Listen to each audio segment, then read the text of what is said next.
All right, everybody. Hello. How's everybody doing? How are you doing? I'm well. Thank you for asking. My students never ask me that. Thank you for asking. Doing pretty well. I'm nervous, but I'll get through. To be fair, we're all nervous, so hopefully that diffuses it. Appreciate that. Thank you. All right. Thanks for coming down, everybody.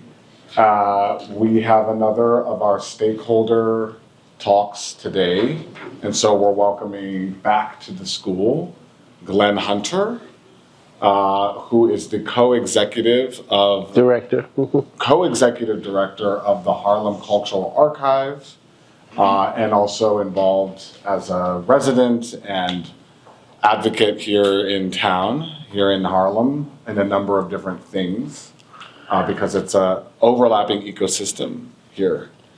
And you all first met Glenn on our site walk along 135th corridor, which is very relevant to him and his work and his life, because he was born and raised on the east side at the Riverton Houses, which is sort of the pretext for some of what he's going to talk about with us today, and really situate that within a larger conversation about housing, in particular in Harlem. And maybe hang around afterwards a little bit to see what we're all doing. Okay, hopefully. I got class tonight, but I'll stay as long as I can. You know, I can't be late for class, right? Glenn is also, he's also a City College graduate, 3-time City College graduate. He teaches math at Baruch College now. And so we're really honored to have him with us. Let's give him a round of applause. Well, thank you very much, Professor Hayford. Like I said, I'm a little nervous, but when I got this particular request, I reached out to one of the board members of the Harlem Cultural Archives. Her name is Nia Whitmall, and her picture is on the wall in the exhibit, which is a very extremely impressive exhibit, by the way, and I want to give the School of Architecture a round of applause for that. I was immensely impressed. Now I can justify to the 7th graders that I tutor why it's important to understand scale on maps and to the real world. Anyway, I'm sorry to digress. I was interested in starting with this study that was started by the City University of New York to talk about public housing. And some of the slides, I think, will give you an opportunity to see how important public housing is as it relates to New York City. And one of the things that I wanted to highlight was what Fiorello LaGuardia said when he was mayor of New York at the time. He said, "I shall not rest until my native city is the first not only in population, but in wholesome housing." Okay? Housing is one of those things that is a very important, very relevant problem, and it's still a problem, finding affordable housing. One of the people that I admire, and I happen to know people who grew up where she grew up in the Bronxdale houses, was Justice Sotomayor. She grew up in the Bronxdale houses in the Bronx, went to, I think she went to Cardinal Spellman High School, and was one of the only 2 or 3 Puerto Rican women at the time that went there. And later on, I'm going to talk a little bit about public housing and education as well. But these are some of the things that were shared with Professor Hayford. Eleanor Roosevelt, First Lady under Franklin Roosevelt. "I hope the day is dawning when private capital will devote itself to better and cheaper housing, but we know that the government will have to continue to build for the low-income groups. This is a departure for us, but other governments have done it." Okay, so we always hear about other countries doing things for their people, and this was something that was a problem back then, and continues to be an issue. So this was a study done by City College, and I think Professor Hayford has shared that with you as well. I'm going to go to another study that was done. Let me see if this is the one I want. Okay, hold on. No. No. Yeah, I think it's this one. Okay.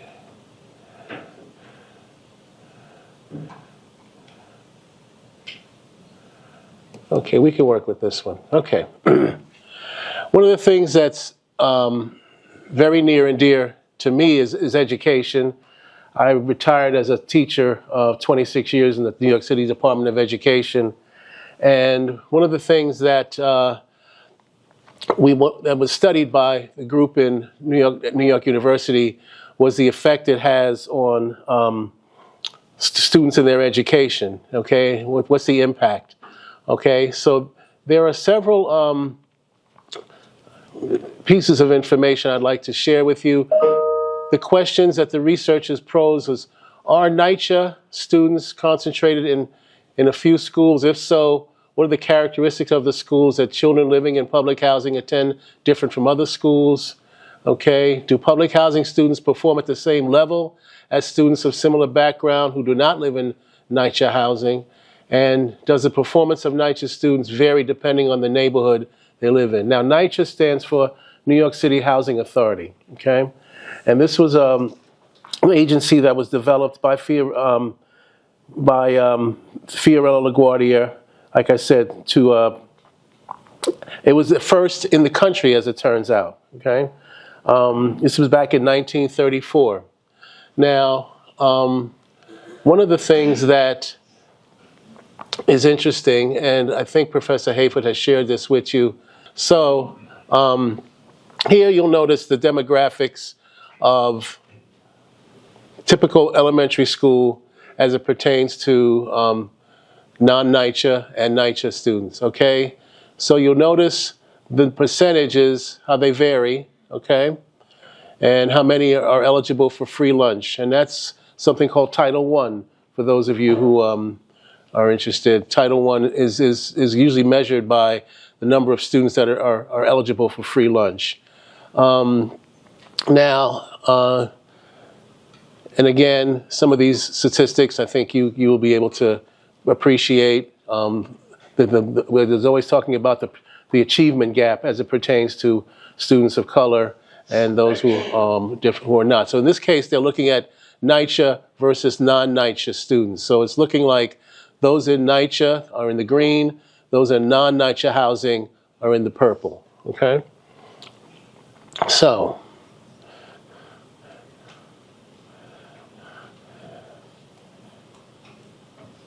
here we're looking at some more statistics when it comes to students are, math and reading scores for NYCHA students after controlling for gender, race, and school characteristics. And again, this whole idea of control, for those of you who take statistics, you have an idea of what we're talking about. So again, you'll see the variation in non-poor versus poor, okay? And typically, I think we know the numbers, okay? As far as why that happens, again, it's still a work in progress. Okay? So one of the things they're asking, does the neighborhood matter? Okay? There's some statistics that, to me, as I looked through it, there are some various characteristics of the neighborhood. And what they found, that public school students living in NYCHA houses are concentrated in just 25% of the students attend 4% of the schools, okay? So they're concentrated in a few schools. Those NYCHA students are more likely to be poor and racial and ethnic minorities, okay? They don't perform as well on standardized tests, okay?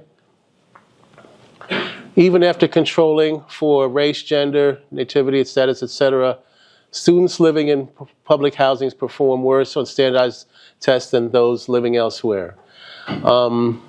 As far as high school, 53% of NYCHA students taking the math regents pass compared to 60% of other students. And for 70% of NYCHA pass the English regents compared to 75% of other students. So again, the neighborhood matter. And if I can just deviate for a minute to where I grew up in the 135th Street corridor. I think we started from St. Nicholas Avenue and worked our way east, and going all the way down to the Riverton side, okay? Riverton was a non-NYCHA housing complex, and across the street directly from there is the Abraham Lincoln Housing Project, okay? And people hate to use the word project because it denotes, you know, city housing and slum, et cetera, et cetera. So one of the things that is an issue now, and I talked to the principal at PS 197, which is on 135th Street on the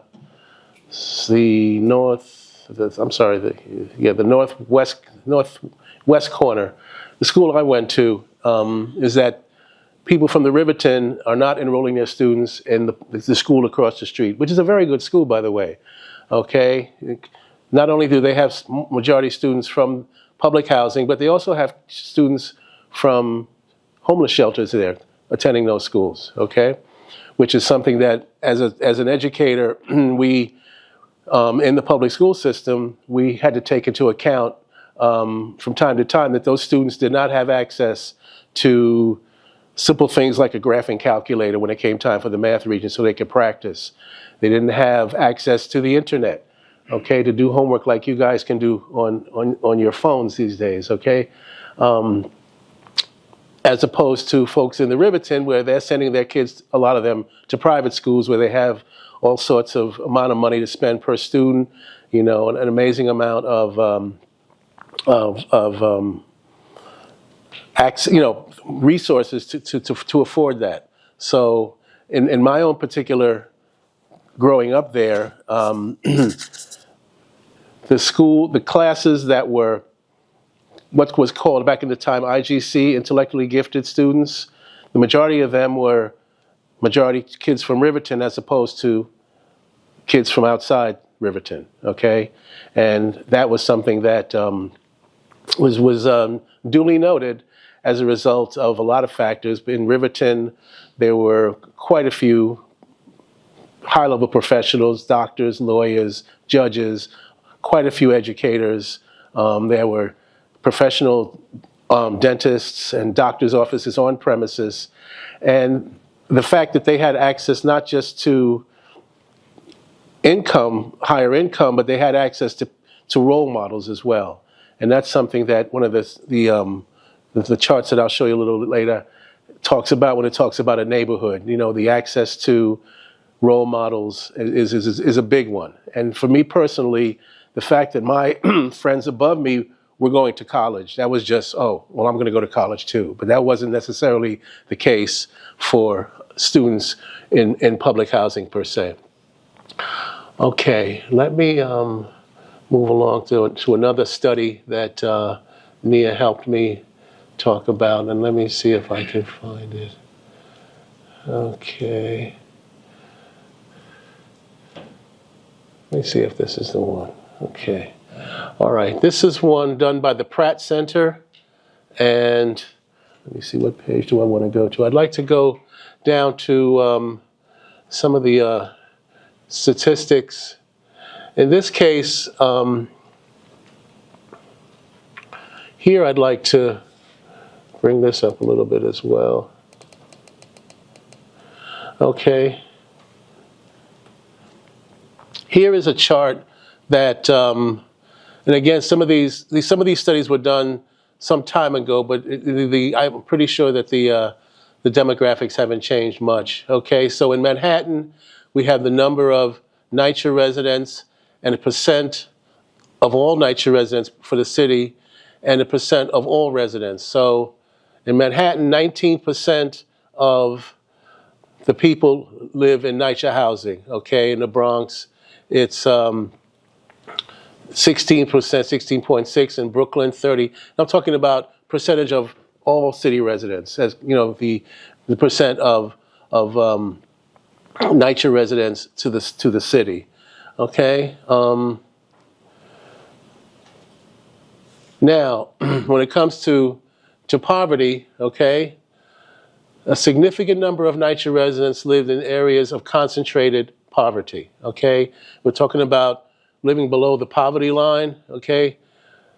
Almost half of the public residents live in neighborhoods where poverty is even more concentrated, with half or more residents living below the poverty line, okay? 1/3 of NYCHA's developments are located in these areas, okay? So poverty has a lot to do as a factor, okay?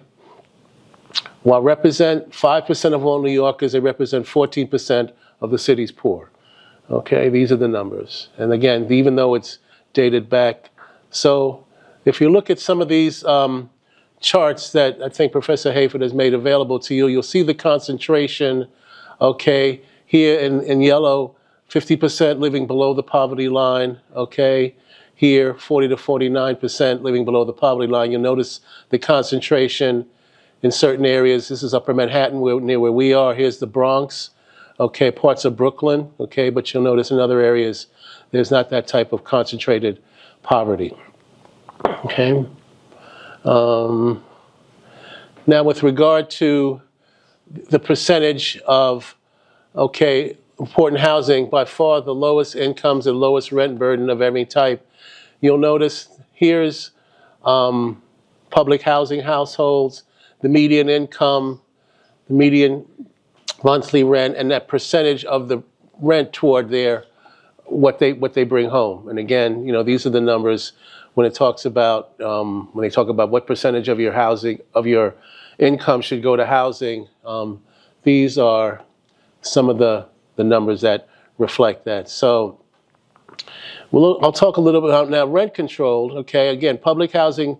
When we went down on 35th Street, public housing was the Abraham Lincoln houses. Okay, that's in New York City. Rent controlled, rent stabilized. The Riverton houses is a rent stabilized development. So is Lenox Terrace. They have quite a few rent stabilized units. And I grew up and I still live in a rent stabilized unit. This is the situation where private landlords are given tax breaks to stabilize the rent for certain units, okay? And what's happening, as I just found out not too long ago, that the Riverton has been offering people to leave rent stabilization after they renovate their apartments and charge market rent. But as a result, as it turns out from what I heard from some other people, there's more vacancies now because, you know, is it worth that fixing up of your apartment to justify charging that much more rent going forward? So I think they run into some problems with that because not too many people are jumping at it. I mean, the rent stabilized folks are not leaving. In the development where I live now, it's called Savoy Park. When they go to investors to try to invest, they say, well, we're going to promise you a 25% vacancy rate or turnover rate. The actual number is like 3%. People are not leaving, okay, because it's affordable. And again, it's something that, you know, that's usually the biggest chunk of someone's income. When you come home, usually the highest percentage of what you're paying for is your housing. So in the Riverton, I think they're finding out that the whole idea of offering newly renovated apartments and justifying a large jump in rent, people are not taking that. They're not jumping at that. Now, this other designation is called Mitchell-Lama. Mitchell-Lama is something that was run by the state, and what it did, it offered. Let me make sure I get my facts correct. Mitchell-Lama was a middle-class income housing development in New York that operated from the 50s through the 70s, developed over 140,000 rental and cooperative apartments. They're privately owned, but under state contract to keep prices affordable to moderate and middle income families, okay? It was created both housing and limited equity cooperative housing. So they're technically co-ops, but you don't own your apartment, you own shares, okay? You own shares of the apartment. It's run like a co-op. They have a co-op board, okay? And those are where the decisions are made. And as it turns out, they have something called an opt-out, which after a certain amount of time, the owners can opt out of keeping the rents low. Now, as it turns out, Governor Hochul has raised the percentage required to opt out from 67% to 80%. Okay, so the fact that this whole opting out, and as Professor Hafer and I were talking about, it's complicated when you start talking about housing and these types of numbers, because all these places have a mortgage to pay. You know, depending on what sort of help they're getting from the state or from the government, and from the rent, it's not that easy for them to make the mortgage. But anyway, the Mitchell-Lama development that my aunt lived in was called the Clayton Houses, and that's on 135th Street and Malcolm X Boulevard, directly across from the Schomburg. Okay, so that's an example of a Mitchell-Lama housing development. Another one, which is further north, further east and south and north, is called the Riverbend Houses, and that's also a Mitchell-Lama. And there are many Mitchell-Lamas around the city, but as far as 135th Street, that's one where it's just one building, and it's on 135th and Malcolm X Boulevard.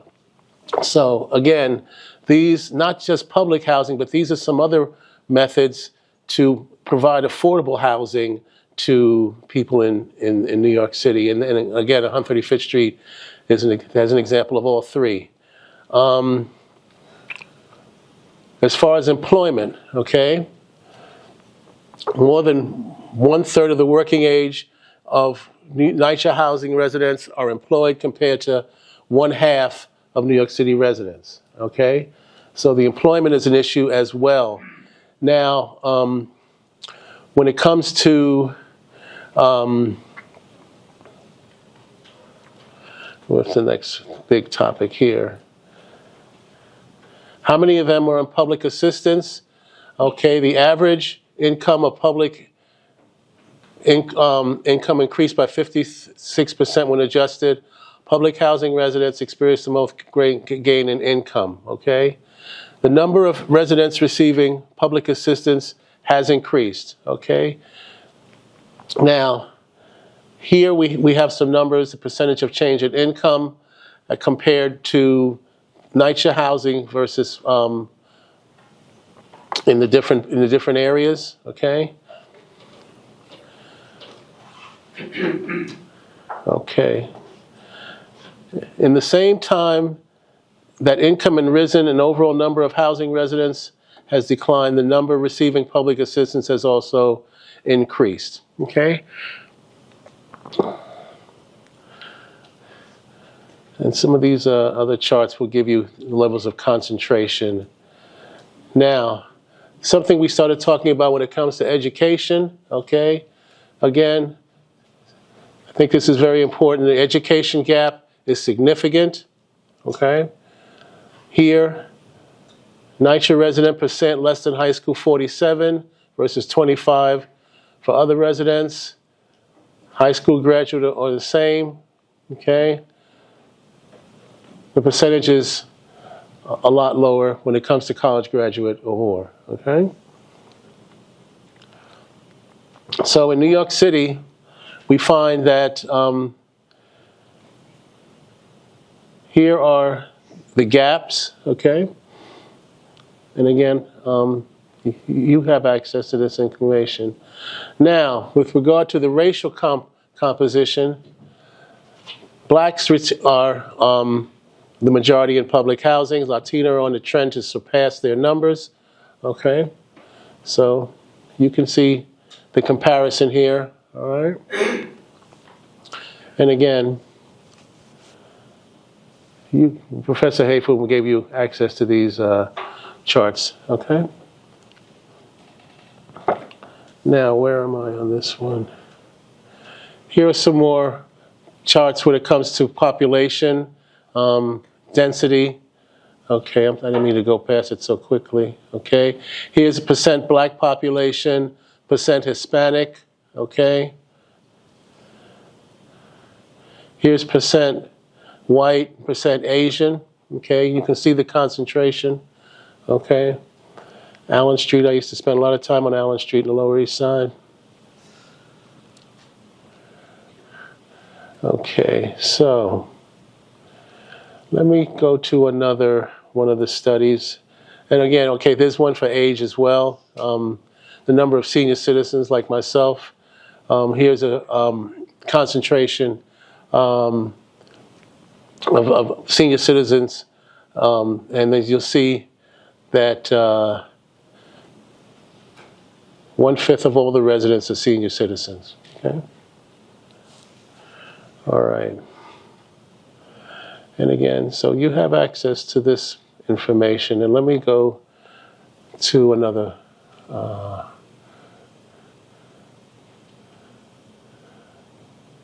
If I can stay within the city for a minute. Okay.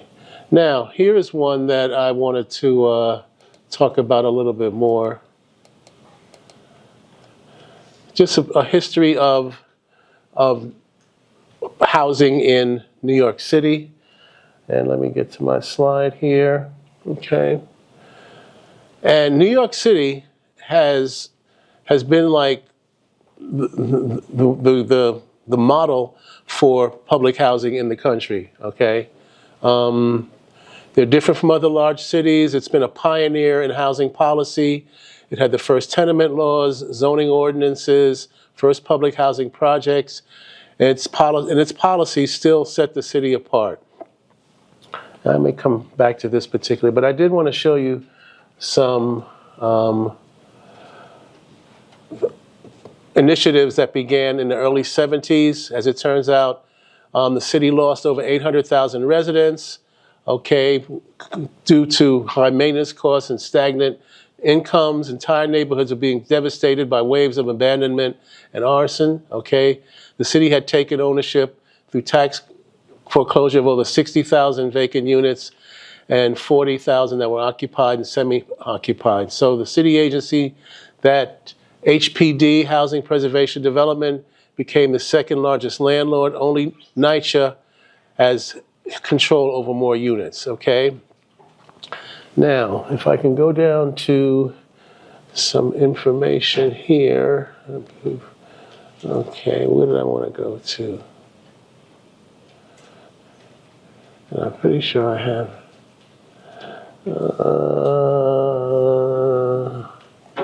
All right, let me back up. I'm sorry. I got so many different notes here that I can't read my own handwriting. Okay. Easy for you to say. Okay. Okay, so as it says, no one single factor of the tenure can be attributed to. Now, this idea of what's called income mixing, okay? New York was under tremendous pressure during the 80s to focus its housing efforts on homeless families, okay? So while the city housed a large number of homeless and very low-income families, the income ranges was an issue, okay? So most of the rental income set aside 10 to 30% of units for formerly homeless families, while reserving the other units for moderate to low to moderate income at 80%, which is 80% of the median income, okay? Now, this idea, you know, when I looked at some of your exhibits when it comes to designing homes and houses and things like that, and the impact it has on a neighborhood, it's like, wow, you know, some of these things that came out of the School of Architecture, and its design is amazing.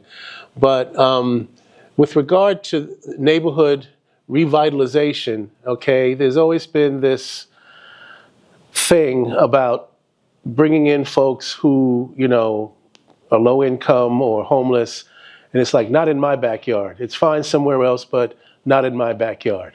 And that's a real issue, okay, for people who have influence with the government and things like that. It can be, you know, sound kind of inhumane, but that's how people are. They like, it's okay in someone's neighborhood. I like the idea. It's wonderful. I'm all for it, but just don't put it across the street from me. And that's a real issue. So what happened was they had to pay careful attention to where they deployed the rehabilitation resources, okay? Okay, the planners recognized that renovating a single building on an otherwise dilapidated block would do little to spur neighborhood change. Okay, so they work to stage investment on entire blocks and entire sections simultaneously. Okay, now, as far as cooperation with the local institutions, okay, again, we're talking about the fabric of local neighborhood was a central goal. Okay, and the city had to work closely with some community-based nonprofit organizations to really get help. Okay, so again, it's not just building the houses there, but it's also getting cooperation from the rest of the neighborhood. That's important as well. And just hearkening back to when I grew up in the Riverton, there was a lot of resentment of the people where I grew up from a standpoint of safety, okay?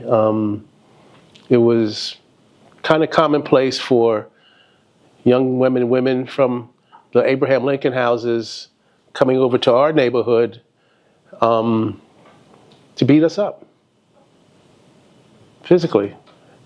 That's how a lot of us had to learn how to fight. Why? Who knows what their parents said about us? Who knows what, and we know what our parents said about them, and it was terrible. I can remember, being in the Riverton where it was very much supervised with security, and we had a nice playground in the middle of the development. And for me to invite friends to come play basketball with us or just hang out, that was an issue. It was a real issue.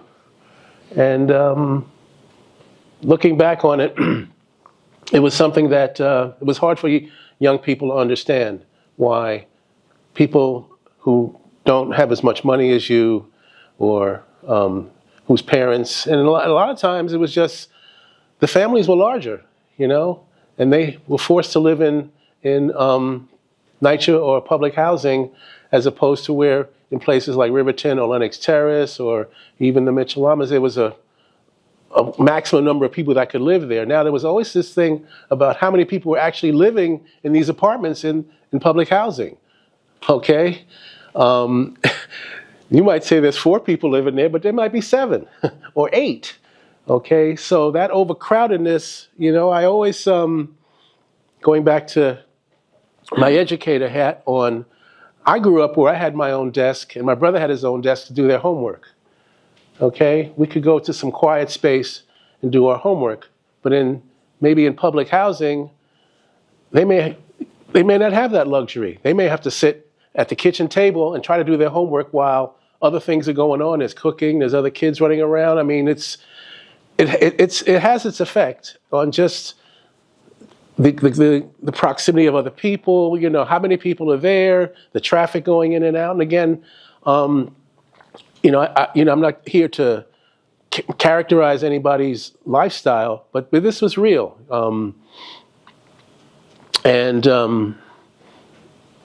That's something that when I spent a lot of time in the Lincoln, because I had a lot of friends there, and I went to school with them, and I made it a point to say, I'm not going to stick my nose up in the air and not go visit them, because I invite them to my house, in my apartment, and my brother and I, my parents, fortunately, welcomed them with open arms.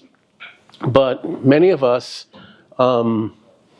felt the difference between those of us who grew up in Riverton and those of us who grew up in Lincoln. Now, I have some very good friends who grew up in the Lincoln, doing very well for themselves. They went to school. This is why I emphasize the whole education thing.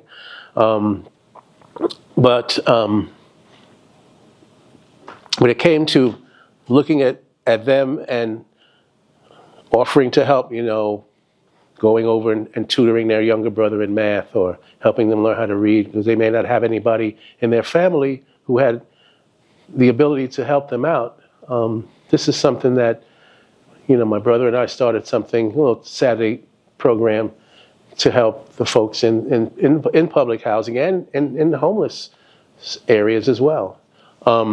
To do that. So again, I'm trying to bring this to personalize it just to give you an idea of what it's like growing up around that, as opposed to just statistics and numbers and and structures and the lack of certain amenities that. I was going to say, can you build on that a little bit? Because I think this is your kind of anecdotal counterpart to this is really fascinating. Oh, okay. And in terms of we're looking at sort of sociographics. Yeah. Mm-hmm. Can you give some maybe anecdotal comments on the sociographics of those different families? Is this, are these great migration families who you grew up around? Mm-hmm. Are they still there? Yes. And the answer is yes. There are some from the great migration families, starting with my grandfather, who's from Alabama. He relocated into Harlem, and then he was in a place called the Dunbar Houses. That's a little further away from 135th Street, but there were quite a few, not just from the South, but there was quite a few from the Caribbean as well. But the South encompassed a good number of the people who came north, looking for a better way. And again, in my particular situation, it was returning veterans that were promised affordable housing, but which they did not get which they were not allowed to go to in Stuyvesant Town and Peter Cooper. But yes, the social and again, a lot of the folks from the public housing were from the South as well. Came, South Carolina, North Carolina, came up the East Coast. That's where most of the folks from the Eastern Seaboard came from those states. There was quite a there was a Southern influence on the people in those families. They came from quite a few different backgrounds: Charleston, South Carolina, North Carolina, Georgia, Florida, quite a bit from South Carolina. But with regard to the socioeconomic and the social component, there was in the Riverton where I grew up, we had supervised recreation and social events. And we had something called Miss Riverton. Okay, we had sports. We had Easter Bunny. We had Santa Claus. We had something which is something I really enjoyed. They always had something for the young ladies to perform, and they had little dance performances they used to do. And the guys, we used to, they had basketball tournaments that were very competitive. Now, that didn't necessarily exist in public housing, because you look across the street and there was people to clean it up, but there wasn't really anyone to supervise play, you know what I mean? Or supervise recreation. So in a lot of instances, where I was living would say, hey, don't climb on that fence. You might hurt yourself. There's on the other side of the street. They didn't have someone warning you that you might hurt yourself if you do that. They had a pool. I'm not sure how well kept it was. It wasn't until I was a little older that I realized that they even had a pool. Okay, but again, this whole idea of someone supervising it with the authority to say, hey, look, don't do that, or I'm going to ban you from playing here for a while. I'm going to tell your mother, you tell your father. Now, I guess, again, I'm being more anecdotal. If we broke a rule in the park in Riverton, you had to do some bench time. You had to go sit on the bench for a certain number of hours or a certain number of days and watch everybody else play. And you could just have to sit there. And you had to do your time. You couldn't say, well, I got to go say, okay, well, the next time you come, you're going to have to finish up your time on the bench because you screwed up and you did something you weren't supposed to do. Now, it was even so much so that if you've defaced any property or did anything like that in the Riverton, that's something your parents could, and that was justification for evicting you, even if the children did something like that. Okay, that was justification for getting evicted. Can you imagine that? That the child did something to deface property or did something, broke the law, and you can get evicted. Okay, so that kind of regulation did not exist in the public housing. Unfortunately, I don't know if that's good or bad. I mean, I'm not part of the human rights thing, but again, it's something that I won't say that they didn't have that. They had police, housing police that would patrol from time to time, and if you really screwed up, you get what's called a JD card. You ever heard of a JD card? I hope you never did. That's a card you got that showed that you broke the law as a juvenile. Okay? So it's something that you didn't want to have. I didn't know about it until my friend showed me his, who I grew up with. So, Where's your JD? yeah, it's like, what's that? Mom, what's a JD card? He said, what do you know about it? But anyway, so those are the types of things, in addition to, again, that whole perception of the folks where I lived as it pertains to the folks in public housing and the perception they had of us, Now, I had a professor at City College, Professor Lilly. He taught education supervision. He used to call the Riverton the muckety mucks, the highfalutin, blah, blah, blah, blah. But interestingly enough, if I can talk some more about this, I felt very fortunate to have grown up in that environment in Riverton. I'm kind of glad Stuyvesant Town and Cooper didn't let us in back then, because I don't know if we would have gotten the same type of nurturing and mentorship that we got in Riverton. Now, a lot of the mothers were educators. My mother was a librarian.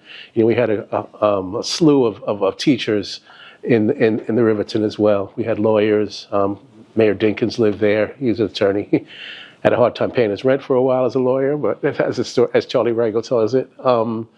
Charlie Rangel had an aunt that lived there. But as far as mentorship goes, if there was something you needed, there's probably someone there who could help you or point you to someone. Those are intangibles that I think are missing when it comes to a neighborhood, okay? Who can direct you to someone? Oh, a friend of mine was out of work, an accountant, but my neighbor on the 5th floor worked for the IRS and was able to get him a job, get him an interview, that type of thing, because he had seniority and at that level. If you're into healthcare, my brother's a doctor. He was able to go to our dentist, who graduated from Howard, who was on a first name basis with the president, and was able to put him in touch with those people to get you, like the who you know list. You know what I mean? So that, again, that level of educational attainment, which was amazing in Riverton, to be concentrated in one area, not just for black people, just for anybody, I think, because the number of professionals that we had concentrated in that one little square area was really amazing. Now, when it comes to this idea of the HUD, Housing and Urban Development, on a federal level, this was a program that was designed under John F. Kennedy, and he appointed a gentleman named Robert C. Weaver as the first Secretary of HUD, and he lived in Riverton. Very well educated, his parents were well educated. He was a Harvard educated. These were just folks that had an amazing amount of schooling, formal schooling. And as far as the selection criteria, Clifford Alexander, who was the first resident manager, was forced to have to be that stringent to get a certain type of person who had a certain type of education and where you grew up. He would send people to where you live now before he would let you come to live in Riverton. My mother said they would come and just unannounced and come see where you lived. My mother grew up on 150th and Bradhurst, and they would see where you lived and how you lived. They'd come see how you kept house. I'm not sure if they checked your educational attainment, but that was a factor. That was a factor, believe it or not, because as it turns out, a lot of these folks had a lot of education. So like I said, I feel fortunate to be able to have grown up even in that area, because I don't know if we would have gotten that same mentoring in Stuyvesant Town or Cooper. I'm not sure if that would have happened. So I feel pretty lucky. Dr. Billy Taylor, considered the ambassador of jazz, he lived there. I'm very close with his daughter, and we stay in touch, as it turns out. There's reunions that I've helped organize over the last few years, and we have a big Facebook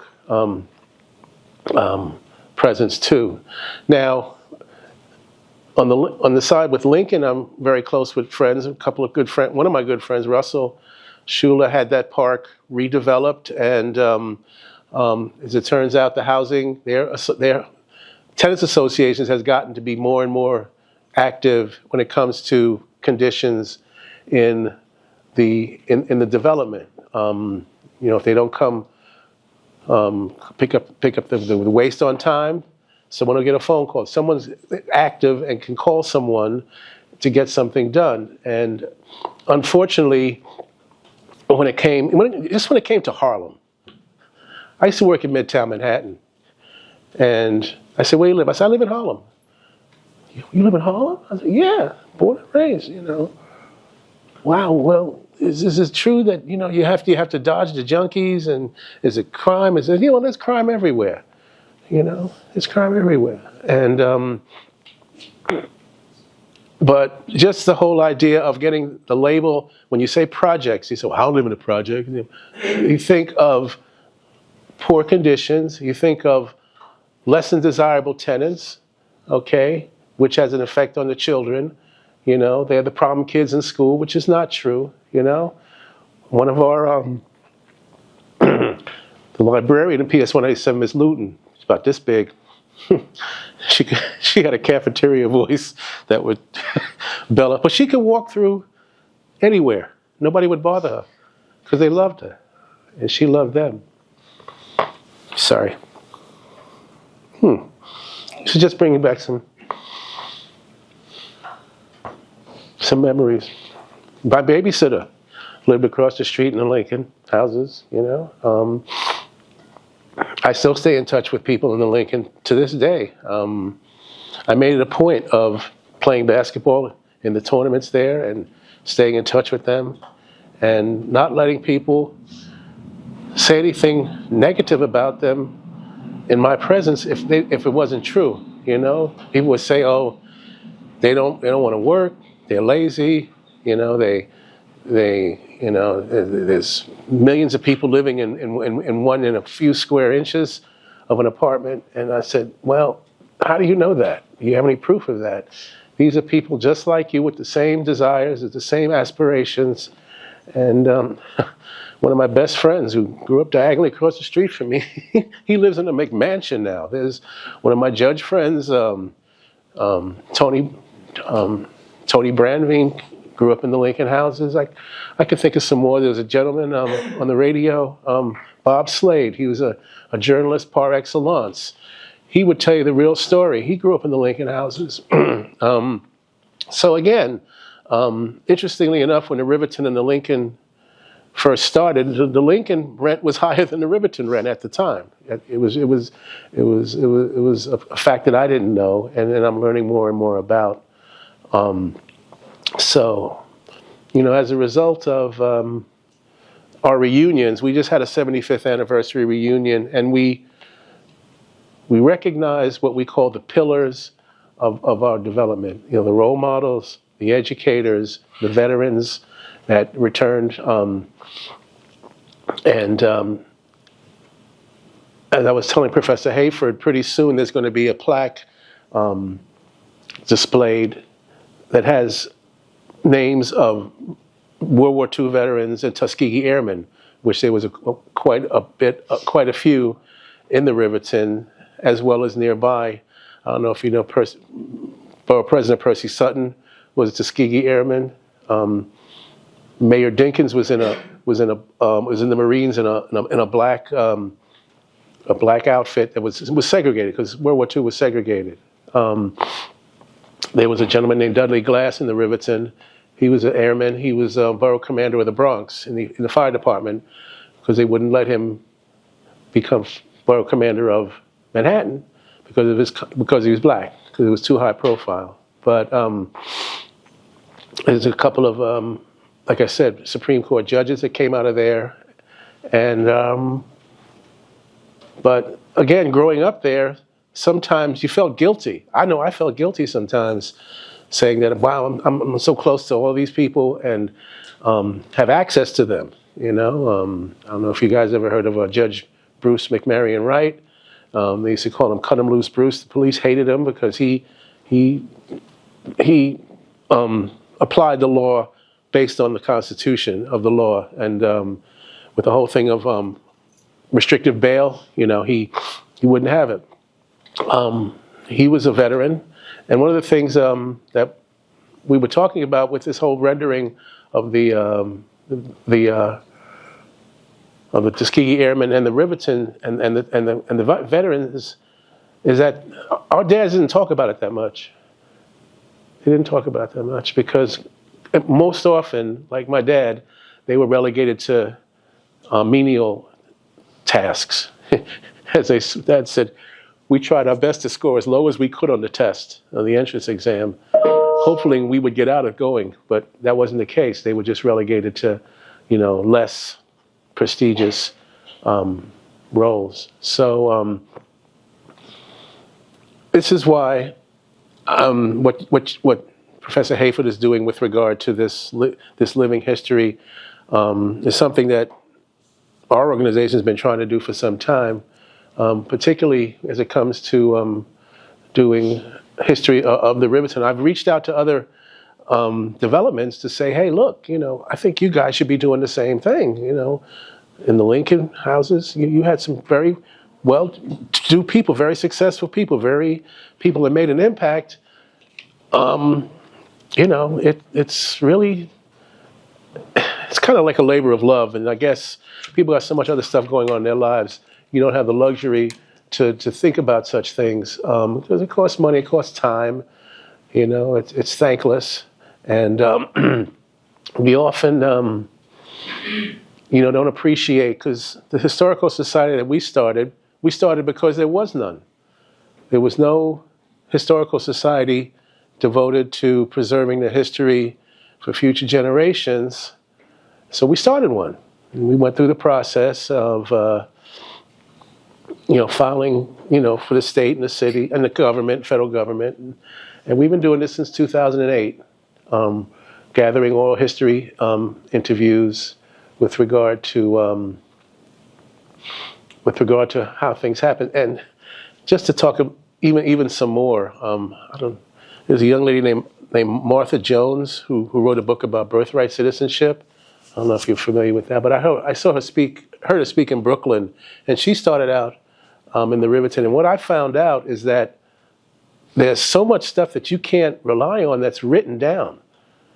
You really have to get information from people, okay? Because for her particular instance, and again, I'm deviating a little bit, but her birth certificate, when she finally found her birth certificate, she's very fair-skinned like my mother was. Not my mother wasn't that. She was very fair, but she wasn't biracial. This lady was biracial, and the doctor who delivered her thought that he was doing them a favor by categorizing her father as white, when her father was not white, wasn't white. So I'm like, if you can't trust a birth certificate, Jesus, I'm sorry, I don't want to say be incorrect here, but what can you trust if you can't trust a birth certificate? So we started interviewing folks when it came as far as oral history interviews where we felt we could get more reliable data, which is what you guys are doing is so important because that's where you can really say, if you hear it from 3 or 4 different people, you say, okay, it must have happened. It must have happened. All right. You know, the stories that David Dinkins tells us, Charlie Rangel tells us, Inez Dickens. I mean, Inez Dickens's family was one of the foremost in housing when it came to Harlem. Her father was responsible for quite a bit of affordable housing in Harlem, and you know, they helped a lot of people navigate the process. You know, even those that were looking for home ownership, she helped them with the whole, the whole application process and the different things that can be very, very confusing. You know, and they did it, like I said, out of a labor of love, because they know that a lot of people may not be able to find this information. Now, where I grew up, what did you need to know? What do you need to know? Something about medicine? What do you need to know about this? But someone's going to know.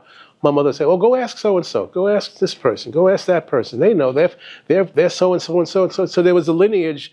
And like I said, I felt so lucky to be able to get help from people, to be able to ask for that, and they would be willing to help without feeling jealous, you know, without feeling as though that they're jealous of what I'm doing, you know. And again, this is, as an educator, I said, "Well, where do you teach?" I said, "Well, I teach, I started out 10 years in the district for special needs." I said, "You went to Stuyvesant High School. Why don't you teach there?" I said, "Well, the kids in Stuyvesant may not need my help.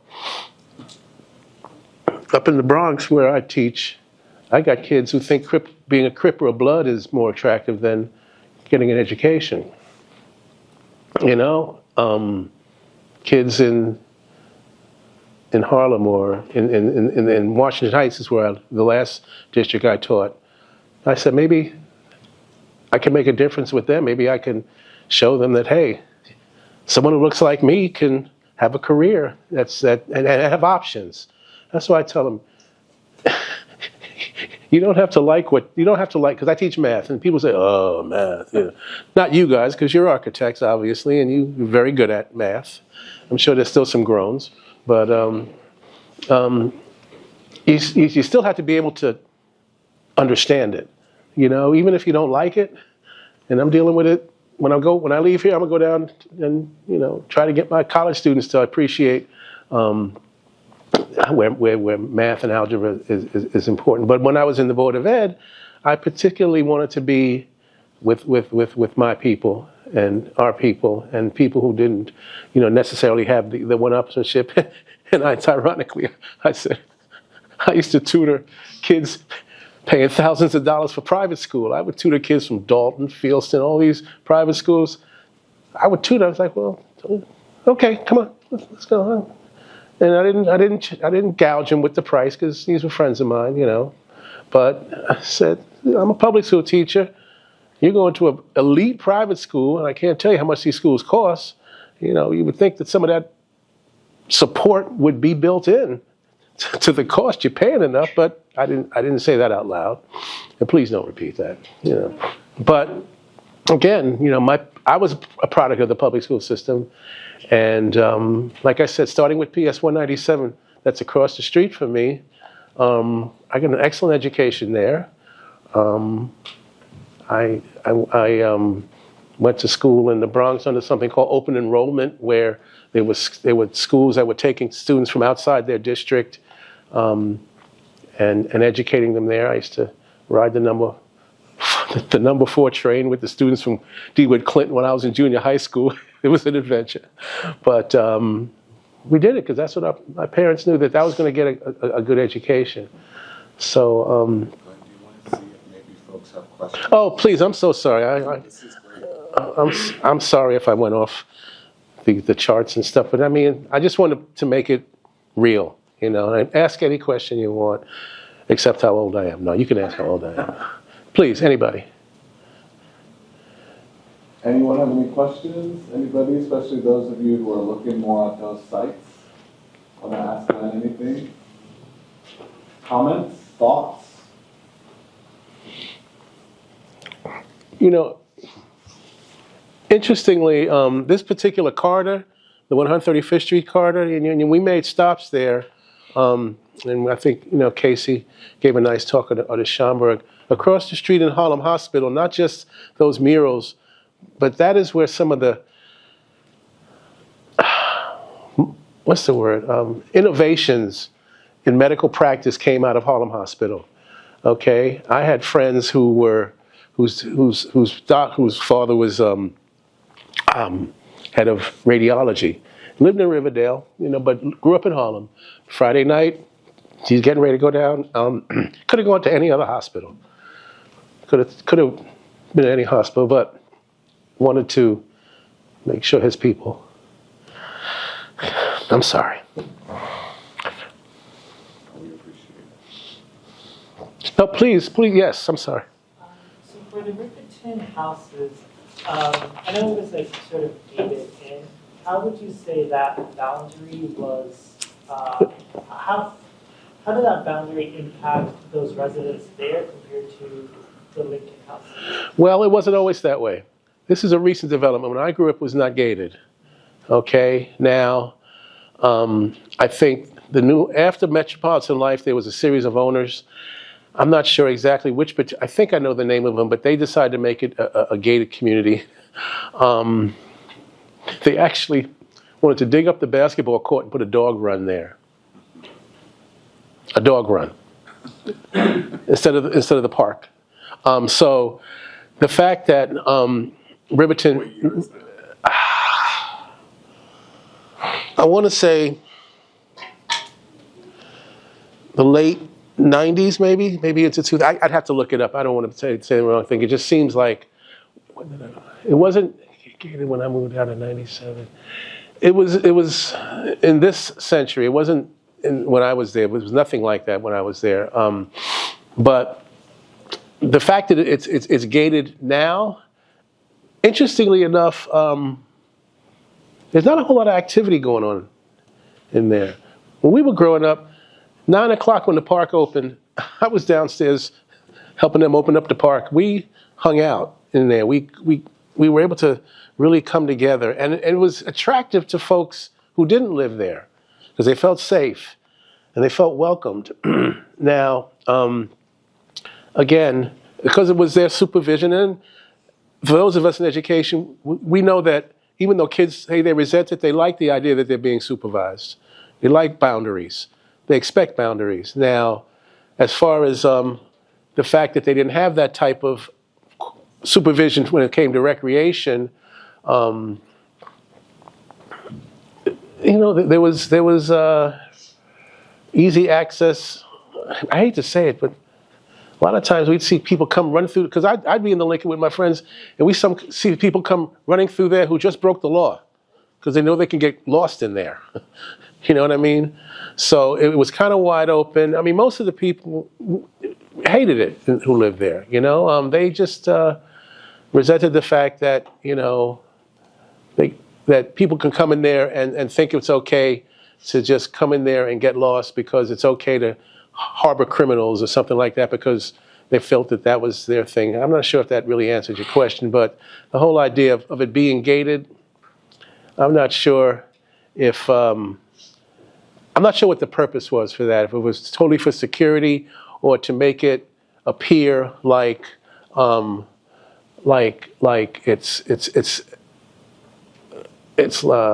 what's the word?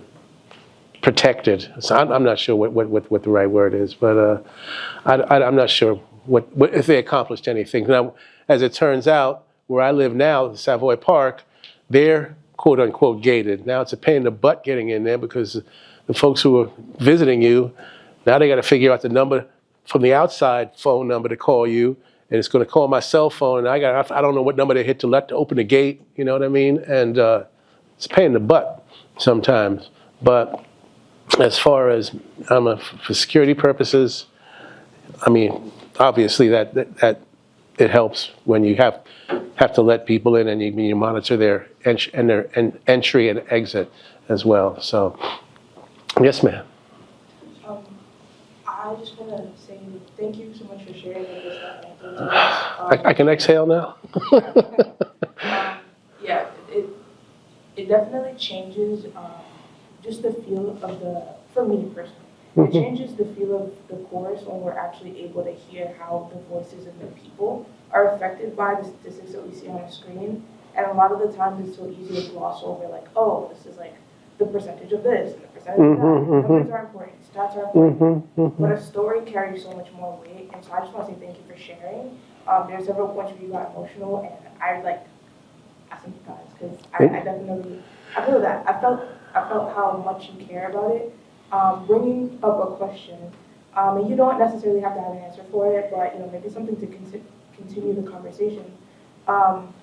When you were speaking about the people that you had access to, and you even mentioned that you felt guilty about knowing some of these people because you could call on them. And then you also mentioned, you see students or the youth nowadays are kind of more interested in being parts of gangs or, just doing the lesser, the lesser good things that, I guess you were used to seeing when you were growing up. I wanted to ask how it made you feel, but very much, you touched on that, which I appreciate. But do you think that it's worth reaching out to the people that you're in connection with and kind of shaking them a little bit? Because I know everyone's busy with their own lives and stuff, but really and truly, if you get more than 6 or 7 of these people in a room, you sit down, you sit the younger generation down and share the stories that you have. I mean, if 1 in every 50 kids, somebody's gonna listen. It's gonna resonate with someone, and to see, respectfully speaking, because it really does help to see someone like you share the stories that you don't hear, or just the things that you're not hearing nowadays from the people that are around you. It's really important and impactful to share that story, or share these stories with the younger generation. I think there's a lot sorely lacking and missing. So do you think it's worth calling on those higher ups that and to really sit them down and get them talking? I would love to. I would love to. If I could, in my waning years, do just that, that would really be part of my bucket list. It really would, because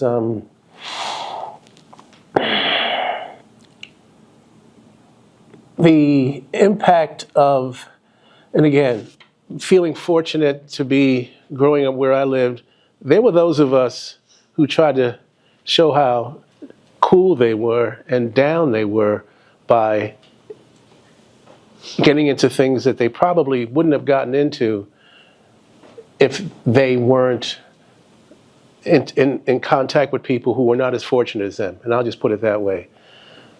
The drug epidemic hit us hard. Okay? Name it: heroin, angel dust, crack, freebase, you name it. It hit Riverton hard. Because these are folks, I want to show that I'm cool, blah, blah, blah. But then again, that can be something you can look at, not just us, but upper middle class and middle class kids who have disposable income, where they spend their money on beside food and stuff. I knew friends who, all races, who suffered through that, and some of us were fortunate to be able to have parents who helped us, get through the whole rehabilitation process, because I knew quite a few friends who had to go to rehab, who I grew up with, and it was some sad stories. Not everybody made it through. So those were real. And these things, I think, were a part of feeling guilty, and feeling, like you were, that I'm not really like my parents. I'm cool. I'm down with so and so and blah blah blah blah. My parents were kind of strict, and I'm glad they were. When a certain time came, my brother and I had to be upstairs, and have dinner with her and my father. That was the rule, and people made fun of us because we had to go upstairs at a certain time. But yes, Professor. I wanted you to finish your thought. I was going to say something. No, but like I said, now I'm glad they did, because as you all well know, it's easy to be influenced out here, particularly with social media, and previously it was television, but also with children, boys and girls, who were getting away with certain things, and that seemed like you were jealous of that.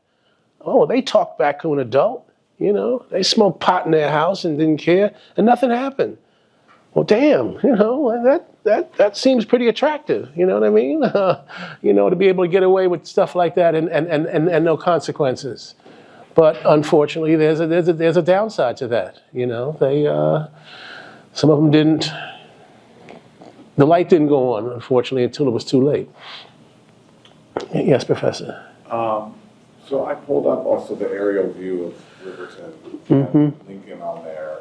And, you know, we are going to have to wrap up soon, and maybe this conversation continues on Thursday when you come back for our presentation. But, you know, we've been talking a fair amount about modernism and modern architecture from different perspectives. And back to what you were saying at the beginning of the talk when you were talking about first moving here, was there were there reactions to this kind of different style of building of these different projects when compared to the, you know, the previous century's urban fabric? Like, did folks consciously, were they aware I'm living in a modern architecture? Yeah, my mother made me aware of that. She says in some of the public housing, they didn't even have doors to closets. Okay, something as simple as that. That was something that, and the size of the number of people, the size of the bedrooms and the living rooms were usually different as well. So even though Riverton didn't have huge apartments, it was comfortable. I mean, and you could tell. And like I said, I never cringed when I went to a friend's house who didn't have a place as nice as mine, because I had heard that, you know, maybe this is what to expect, and not just in the Lincoln houses, but in the tenements. I had friends who lived in the actual tenements, you know, the walk-ups and stuff. But with regard to the Lincoln houses, I think there were more units per floor going there, because we went A through H. What's that? A, B, C, D, E, F, G, H. That's 8 per floor. I think there were more in the Lincoln, and don't quote me, but I'm pretty sure there were more units per floor. So again, it's more crowded, and the elevators were not as well kept up either. You know, sometimes it was a crapshoot whether the elevator was going to come or not, or whether it was working, because that has a lot to do with, from what the Honorable Ms. Dickens told me, is that once the federal government was not involved anymore, and it was provided to the localities who were responsible, the level of maintenance and services went down. So, yeah, we knew we were living in a place. And again, Riverton, the way it's built, 70% of it is not buildings. It's a park, it's grass, it's trees, it's, you know, stuff like that, which is kind of nice, you know, and the way it was set up is that the playground was in the middle of everything, and it wasn't a whole lot you can get away with either. You know what I mean?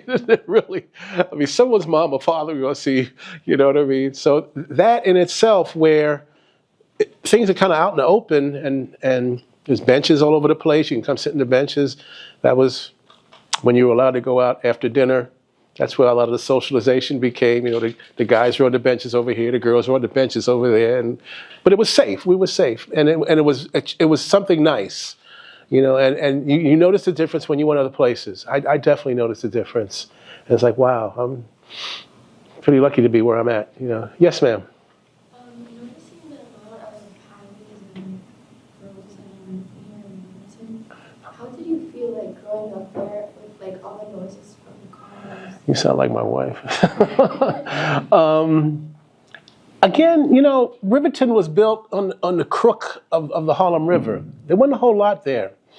They didn't really put us in ideal location. You know what I mean?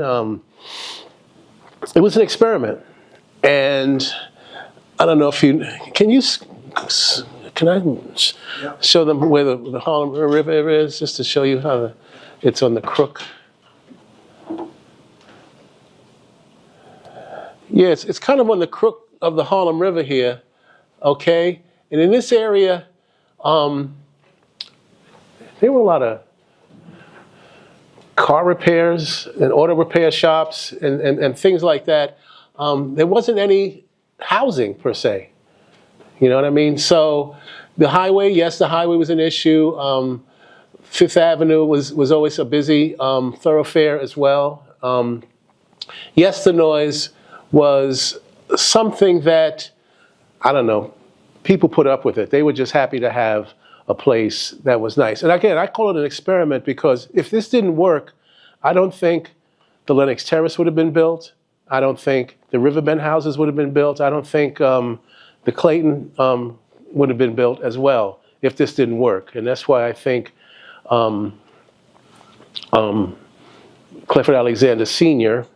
Was very much of a stickler on who he had move in here because he knew they would take care of it. They would appreciate the fact that we have a responsibility to keep this place attractive because otherwise they'll say, oh, see, no matter what you do for these people, they're going to still F it up, excuse my language, because that was the perception of us because where we were forced to live, the situation wasn't ideal. You know, we were forced out of Seneca Village to come to Harlem as it was, okay? So we had to take what they gave us and make the best of it. He said we took lemons and tried to make lemonade out of it. So that's part of our story for the Riverton. We started a documentary. It's still a work in progress. We talked about that particular location where they put us. It wasn't ideal. It wasn't ideal. It was near the river, and then the Harlem River wasn't a place where people went fishing or anything like that. And it wasn't really, you know, but now they have a nice park, Harlem River Park, that was developed by someone from the Riverton. Name is Richard Toussaint. He's passed away. He had a lot to do with building that up and having it done. So, yeah, we said, that's the least of our problems, a little bit of noise, please. Wonderful and very powerful to hear some of your personal connection. And yeah, I want to echo Aaliyah that I think it's different when you hear it from someone who really grew up here. Mm-hmm. So we really appreciate you and your time with us in the class. Thank you. Let's give him a round of applause.